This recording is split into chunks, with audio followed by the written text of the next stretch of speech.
Good morning बेटा। आज हम लोग कर रहे हैं आपका नेक्स्ट यूनिट स्टार्ट। 2 यूनिट आपकी ख़त्म हो गई थी, that is unit 1 and unit 2। आज हम स्टार्ट कर रहे हैं विद योर यूनिट 4।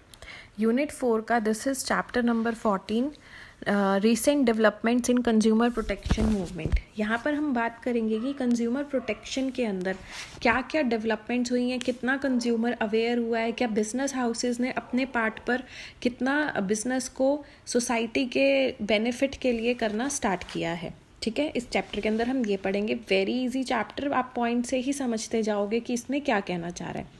फर्स्ट देखिए बेटा, इसमें क्या है, ऑब्जेक्टिव्स ऑफ कंज्यूमर मूवमेंट। वो कह रहा है कि कंज्यूमर मूवमेंट स्टार्ट हुई थी, उसका ऑब्जेक्टिव क्या था।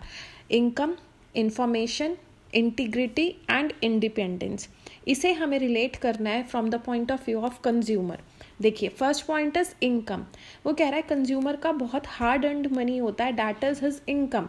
वो अपनी इनकम को बहुत वाइजली स्पेंड करना चाहता है on the products which are beneficial for him. तो जो इनकम है उसको सही से यूज़ करना is the objective of consumer movement, कि जो मेरा पैसा है वो पैसा मेरा वेस्ट नहीं जाना चाहिए। Second is information. Consumer wants full information about the product, कि वो कौन से प्रोडक्ट के ऊपर इन्वेस्ट करे ताकि उसको बेनिफिट ज़्यादा मिले और जो उसका एक्सपेंडिचर है वो कम से कम आए। Next is integrity.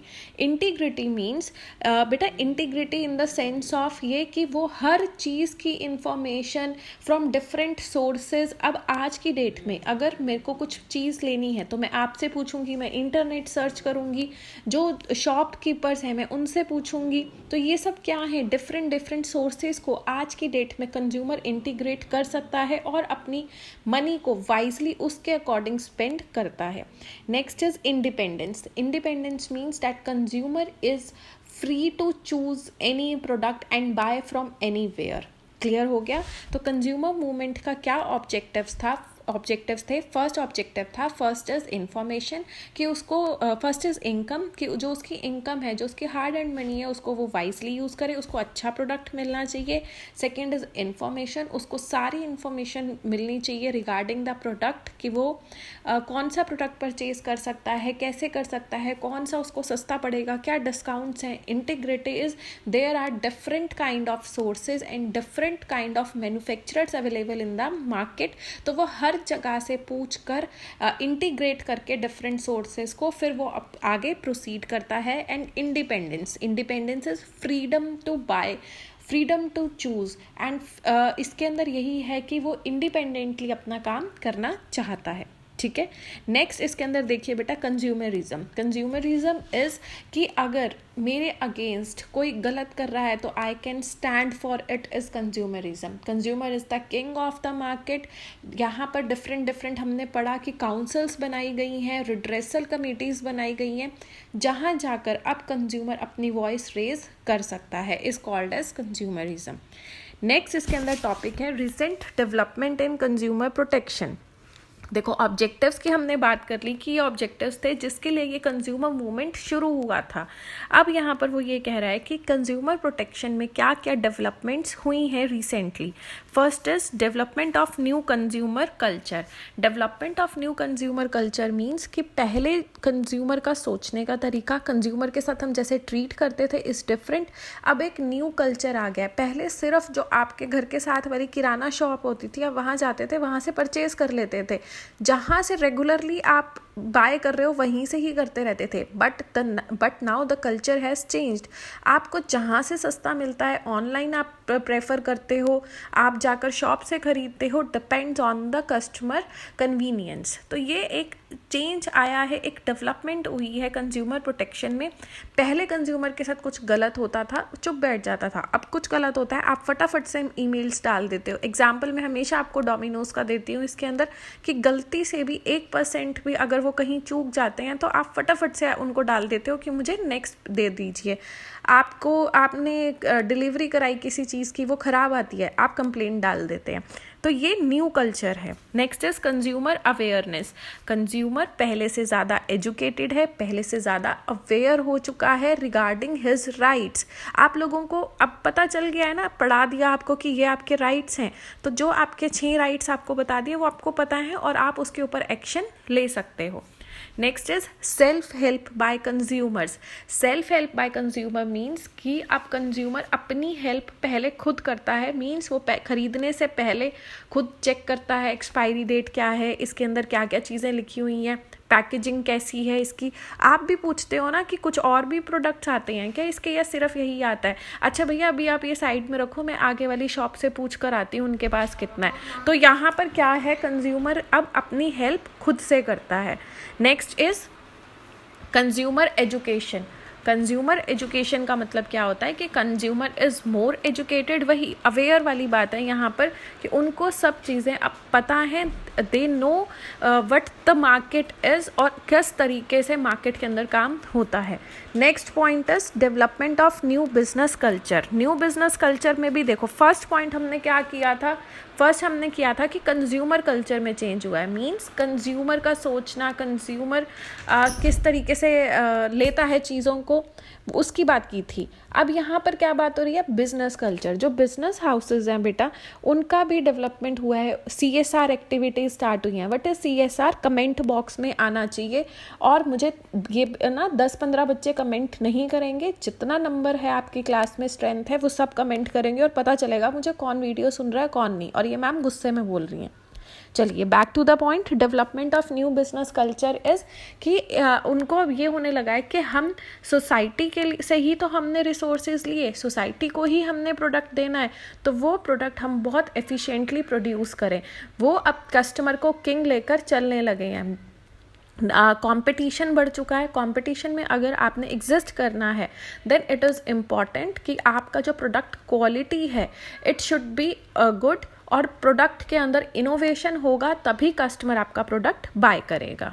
ठीक है, चलिए बेटा next topic is consumer movement in business. Consumer movement in businesses कि कंज्यूमर्स के लिए अब क्या क्या कर दिया गया है जिससे कि वो अगर उनके साथ कुछ गलत हो रहा है तो वो उसके लिए स्टेप्स उठा सकें। तो क्या मूवमेंट्स हुई हैं? First is setting up consumer affair department. I think आपको ये पॉइंट्स नाम से ही क्लियर हो जाएंगे कि अब क्या किया है, कंज्यूमर अफेयर डिपार्टमेंट सेट कर दिया गया है जहाँ पर कंज्यूमर्स को जो प्रॉब्लम हो रही है उनको सुना जाता है। Setting up advisory boards. Advisory boards setup किए गए हैं जिनके अंदर कंज्यूमर को किस तरीके से उनको एक्शन लेना है उसका एडवाइस दिया जाता है कि कहाँ जाकर they can file there complain. Educational campaign. Educational campaign का एक बहुत अच्छा एग्जाम्पल है जागो ग्राहक जागो करके जो चला है कि अब हम लोगों को खुद अवेयर होना पड़ेगा, अपने लिए हमें स्टेप्स लेने पड़ेंगे। ये आपके जो करिकुलम में सब्जेक्ट डाल दिया गया है is a educational campaign that जो कस्टमर है उनको एजुकेट करने का ट्राई किया गया है। Next point is advertisement should not contain false और मिसलीडिंग स्टेटमेंट्स। एडवर्टीजमेंट्स के ऊपर भी गवर्नमेंट बोलती है कि जो भी आपके एडवर्टीजमेंट्स हैं एंड उसके अंदर कोई आप फॉल्स या मिसलीडिंग स्टेटमेंट नहीं दोगे। जैसे आपका पहले क्या था, फेयर एंड लवली, अब उसका नाम चेंज कर दिया गया है कि फेयर एंड लवली से सबको ये लगता है कि ये गोरी हो जाएगी और उसका मैसेज भी ये जाता था। अब उसको ग्लो कर दिया गया है कि ये आपकी स्किन को फेयरर नहीं करती, आपका कॉम्प्लेक्शन को फेयरर नहीं करती, आपकी स्किन ग्लो करने लग जाती है। तो यहाँ पर वो जो एडवर्टीजमेंट थी जो मिसलीड कर रही थी या फॉल्स स्टेटमेंट दे रही थी उसको चेंज कर दिया गया। Next is public relation as an effective mean of providing consumer satisfaction. अब ज़्यादा से ज़्यादा किस चीज़ के ऊपर ध्यान दिया जा रहा है, maintaining good relationship with the customer.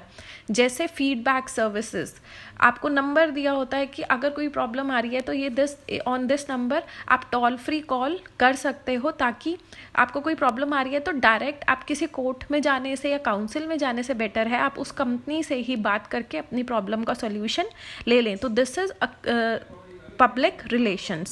Last is marketing department needs to be more alert on the issue of consumer protection and satisfaction.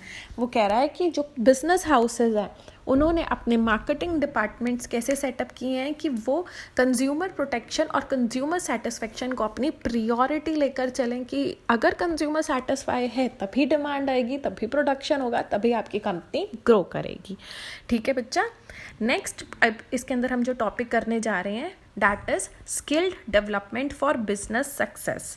अगर अब तक सबको जो पढ़ाया है समझ आया हो बेटा, मेरे पास सिर्फ एक ही तरीका है आपसे जानने का, दैट इज़ योर लाइक्स और डिसलाइक्स ऑन द वीडियो, और कमेंट के थ्रू आप मुझे बताओ कि मैम समझ आ रहा है या नहीं आ रहा। This is the only way अब इस सिनेरियो में तो जहाँ पर मैं आपसे जान सकूँ। क्लास में तो हमने आपसे क्वेश्चंस पूछ लिए, आपसे डायरेक्ट पूछ लिया समझ आया या नहीं आया।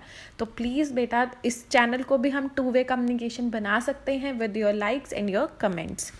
Next is skilled development for business success. Skill development for business success is कि अगर आप बिजनेस को ग्रो करना चाहते हो तो दीज आर द पॉइंट्स जिनके ऊपर ध्यान देकर आप कस्टमर को सेटिस्फाई कर सकते हैं और अपने बिजनेस को ग्रो कर सकते हैं। First is recognise that marketing is more than selling. बताइए क्या होगा इसका? पूजा आंसर देगी मुझे इसका। Roll number 5, I want answer from your side. Recognise that marketing is more than selling. बहुत ईजी है कि मार्केटिंग क्या है, सेलिंग से ज़्यादा है। ज़्यादा वेटेज किसको देना है? मार्केटिंग को, सेलिंग की तरफ ध्यान नहीं देना। Next point is provide information. Business houses को क्या करना है? कंज्यूमर को प्रॉपर इंफॉर्मेशन प्रोवाइड करनी है। Next is ensure product safety. Product कैसा होना चाहिए? Safe to use. Next is availability of products. Products should be available at right place at right time. Invest, next point is invest in research and development. Companies को क्या करना है? Time to time research and development पर ध्यान देना है कि market में क्या चल रहा है, कंज्यूमर की नीड्स क्या है, क्या चाहता है कंज्यूमर, और उसके अकॉर्डिंग अपना प्रोडक्ट डेवलप करना है। अच्छा, अब ये पॉइंट आपने पढ़ा होगा, डाइवर्सिफाई प्रोडक्ट लाइंस। तान्या आप आंसर करेंगे इसका मुझे। डाइवर्सिफाई प्रोडक्ट लाइंस के हमें अपनी प्रोडक्ट लाइंस को क्या करना है? डाइवर्सिफाई करना है। एक्सप्लेन इट, कमेंट बॉक्स में आपका आना चाहिए Tanya. Next is make use of environment friendly packaging. Very easy. कैसी पैकेजिंग करनी है हमें? एनवायरमेंट फ्रेंडली, जो हम रीयूज़ कर सकें या जिसे हम डिस्पोज ऑफ कर सकें effectively. Next is make use of refill PACS. कैसे पैक्स यूज़ करने हैं जिन्हें दोबारा आप रीफिल कर सकें। Next is make use of media for giving publicity. Media को भी हमें अच्छे तरीके से यूज़ करना है अपने प्रोडक्ट की पब्लिसिटी कराने के लिए, but that should not be misleading. Clear है बेटा? बहुत इंटरेस्टिंग और बहुत अच्छा चैप्टर था, इजी चैप्टर था। आई होप आपको क्लियर होगा। इसमें हमने objectives, consumerism, recent developments, consumer movement and skill development का टॉपिक किया है। इतना ही करना है इसमें। जल्दी से प्रिपेयर कर लो, और जो जो क्वेश्चंस मैंने जिन बच्चों से पूछे हैं वो आने चाहिए, और बाकी बच्चे भी जो बीच में मैंने पूछा है प्लीज़ उसका रिप्लाई कीजिए। स्टे सेफ मेरा बच्चा पार्टी। Bye bye.